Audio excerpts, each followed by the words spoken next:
ఈ దేవుని చూస్తారని నా లైఫ్లో అయితే అస్సలు అనుకోలేదు. హాయ్ ఫ్రెండ్స్, ఈరోజు అయితే నేను నా ఫ్రెండ్ కాణిపాకానికి అయితే బయలుదేరిపోయినాము. తిరుపతి నుంచి చిత్తూరుకి ట్రైన్ ఎక్కినాము. తర్వాత చిత్తూరు నుంచి కాణిపాకానికి బస్సు ఎక్కినాం. ఈరోజు అయితే కాణిపాకానికి అయితే వచ్చేసాం. చూడొచ్చు వ్యూ అయితే ఎంత బాగుందో. రాండి ఇంకా దర్శనం చేసుకుందాం. దర్శనం గేట్ అయితే క్లోజ్ అయిపోయింది, ఎందుకంటే పాలాభిషేకం జరుగుతుందంట, అందుకే క్లోజ్ చేశారు. శ్రవణికి రామన్నారు.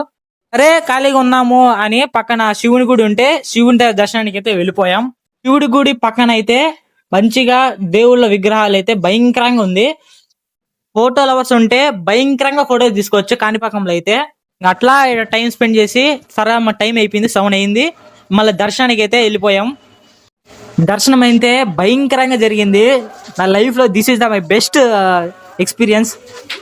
చూడొచ్చు ఇప్పుడు ఆడ అయితే భరతనాట్యం అట్లా జరుపుతున్నారు. అలాగే మేము 2 ఫొటోస్ తీసుకొనేసి తర్వాత వేరే ప్లేస్కి అయితే బయలుదేరిపినాము. ఆ ప్లేస్ మీకు నెక్స్ట్ వీడియోలో చెప్తాను. అంతవరకు please like and share to my video and subscribe to my channel and do support. Thank you for watching.